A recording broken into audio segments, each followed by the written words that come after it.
Wearing the colors tonight. That's El Generico. How many people know who he is these days? Anyways, I put up a poll.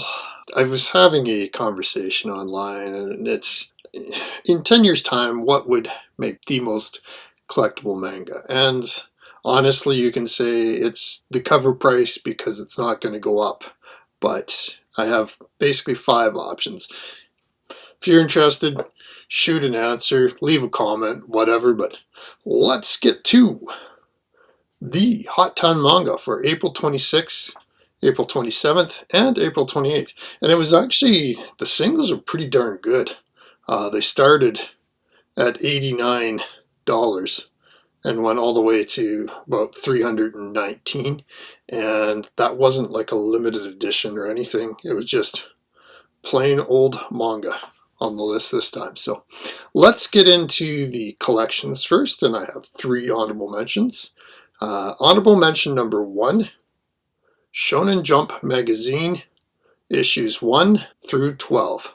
None of them are sealed. That's an important factor. Went for $75, or about $6.25 each. Why I put this on is it's important to realize that, like, when you're talking periodicals, condition becomes everything. But it's also cool to look at, like, what began sort of the early 2000s shonen invasions, right? It's like you have Dragon Ball Z, Yu-Gi-Oh!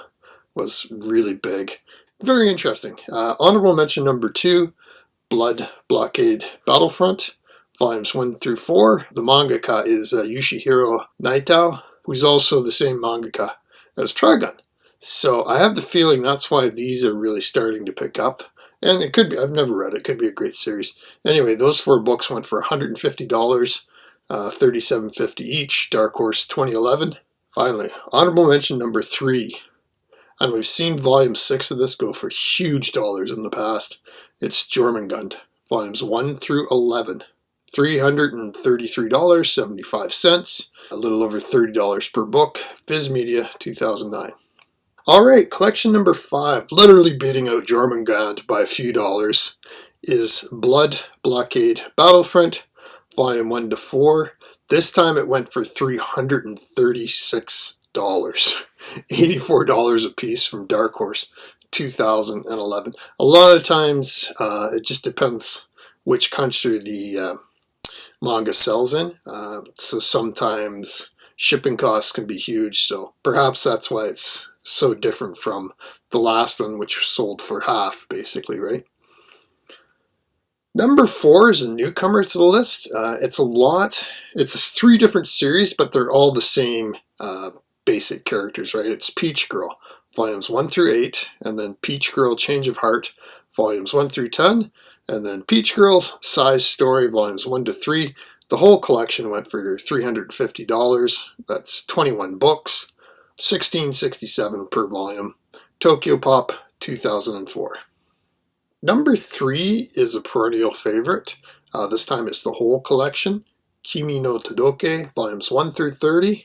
Went for about $370. That's 30 books, $12.32 each. Viz Media, 2009. We actually have a tie for number 2. Both of them went for exactly $500.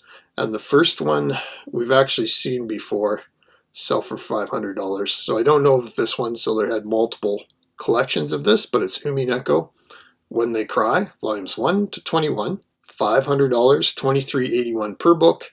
Yen Press, 2012. What it was tied with at number 2 is basically just 4 freaking volumes. Private Teacher, volumes 1 through 4, also went for $500. That's $125 per book. Digital Manga Publishing, 2011. And finally, in the number 1 spot, it's literally only 1/3 of a collection. It's the last 12 books of a series. It's Gantz, volumes 26 to 37. So 12 books, $949. That's like just over $79 each. Dark Horse, 2013. What you see here is a lot of times the the last volumes of the collection are the most valuable because a lot of times they're the least printed. Most collections start off strong and then they gradually, the print runs fade off a little bit. So I guess in this case you can see with Gantz, those are crazy valuable books. Okay, it's time for the Hot 10 Singles. I have a couple ties literally in here, and I have 4 honorable mentions. So my first honorable mention is Oshinoko Volume 1. $44.74. Yen Press 2023. Well, I mean, it was sold in the UK, so maybe the British Amazon doesn't have any of these left, but I can tell you Amazon over here does, and they're still cover price. I know Oshinoko is just hugely hot right now, but anyway, I can't understand why this one went for almost $45. Honorable mention number 2 is probably a fantastic deal. It's Battle Royale, the Ultimate Editions, volumes 3, 4, and 5. All 3 books went for $222. That's $74 each. Tokyo Pop, 2008. Honorable mention number 3. It was kind of interesting because I'd never seen this one before. It's Please Tell Me, Galko-chan. Volume 2, $75. 7 Seas, 2017. And finally, honorable mention number 4. This is a perennial lister. It's Mushishi, Volume 5, but this is an ex-library copy. And as it was, it still only missed the top 10 literally by a couple dollars. So finally, let's get into the actual Hot 10, starting off at $89. It's Air Gear, Volume 36, from Kodansha, 2017. We have a tie for number 9. And it's the first time we've ever had this very well-known series pop into the singles. It's JoJo's Bizarre Adventure, Stardust Crusaders, Volume 16, $89.99 from Viz Media 2010. This Volume 16 was the final volume of that particular run, so it experienced some of the final volume premium. But anyway, what it's tied for number 9, is also a newcomer. It's Nura, Rose of the Yokai Clan, Volume 11, $89.99, Viz Media 2012.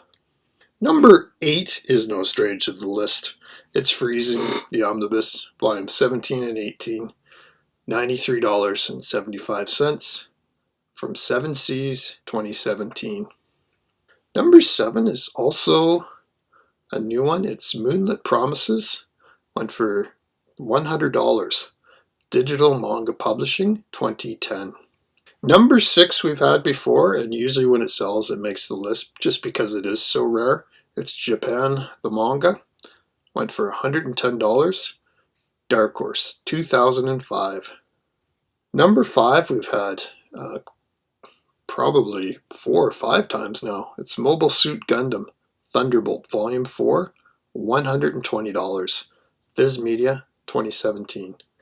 Number 4, this is on my list of when they sell for money, but it's not Umineko. It's Mushishi, Volume 3, $131.25. That's from Del Rey, 2008. There's a tie for number 3, and the first one is also on my list of when they sell for money. It's Trigun Maximum Omnibus, Volume 1. Went for $159.79. Dark Horse, 2012.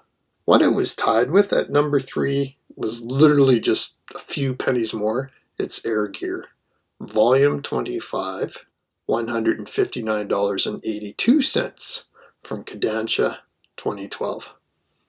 Number 2, we had the collection for the first time last week, and it made the collections list at number 2.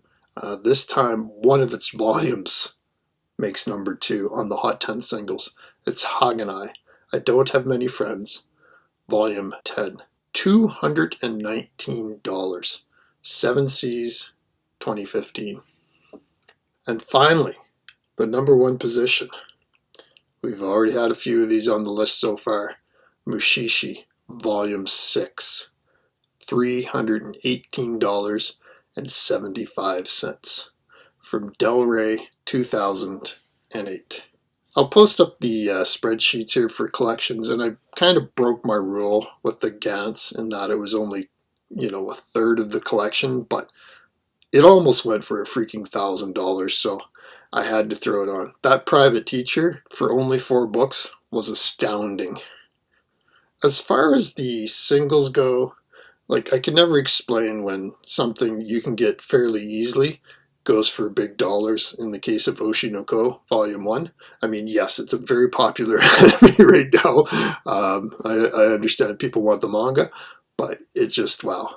That Battle Royale, the Ultimate Editions, the Volumes 3, 4, and 5, the fact that it only went for $74 each is low, to be honest. Mushishi just dominated this list. If that Volume 5 hadn't have been ex-library and had have been in pretty good shape, I'm positive it would have been probably within the top 3. Anyways, that's basically it for me. Like I said, there's the poll there.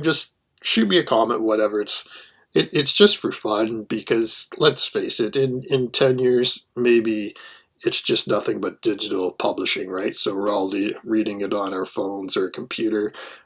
Maybe it's print on demand. So there is no rarity. You'll be able to get whatever you want right away by print on demand. Hard to say, right? So is there going to be a collector's market? Will there be a grading service for manga? Right? So it's just fun to speculate. If you have any thoughts on that, shoot me a comment below. And anyways, talk to you guys later. Thanks so much for watching. Bye-bye.